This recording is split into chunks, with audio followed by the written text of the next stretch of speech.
அமிதாப் பச்சன் அவர்களை பார்த்ததும் தலைவர் ரஜினிகாந்த் அவர்கள் ஓடிப்போய் அவருடைய காலில் விழப்போகும்போது அமிதாப் பச்சன் செய்த சம்பவம். தலைவர் ரஜினிகாந்த் அவர்கள் அம்பானி அவர்களுடைய மகனான ஆனந்த் மற்றும் ராதிகா அவங்களோட திருமண விழாவுக்கு போயிருந்தாங்க. அங்கே தலைவர் உற்சாகமாக டான்ஸ்லாம் ஆடினாங்க. அதன் பிறகு ஷாருக் கான் தலைவரை சந்தித்து பேசினார். நிறைய பிரபலங்கள் தீபிகா படுகோனே தலைவரை சந்தித்து ஆசி பெற்றாங்க. ஸோ இதெல்லாமே நம்ம பார்த்தோம்.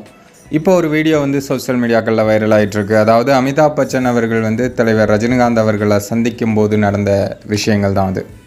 தலைவரோட குரு அப்படின்னு தலைவர் எப்போவுமே சொல்கிறது அமிதாப் பச்சன் அவர்களை தான். அமிதாப் பச்சன் அவர்களை தலைவர் பார்க்கும்போது அவருடைய காலில் விழுந்து ஆசீர்வாதம் வாங்கலாம் அப்படின்னு போகும்போது அமிதாப் பச்சன் தடுத்து நிறுத்தி தலைவர்கிட்ட ஒரு சில விஷயங்கள் பேசிகிட்டு இருந்தார். இப்போது அமிதாப் பச்சனும் தலைவரும் இணைந்து வேட்டையின் படத்தில் நடிச்சிருக்காங்க அப்படிங்கிற விஷயமும் குறிப்பிடத்தக்கது. 30 வருடங்களுக்கு பிறகு தலைவரும் அமிதாப் பச்சனும் இணைந்து நடிக்கிறாங்க. ஸோ இந்த படத்துக்கும் ஒரு மிகப்பெரிய எதிர்பார்ப்பு இருக்குது.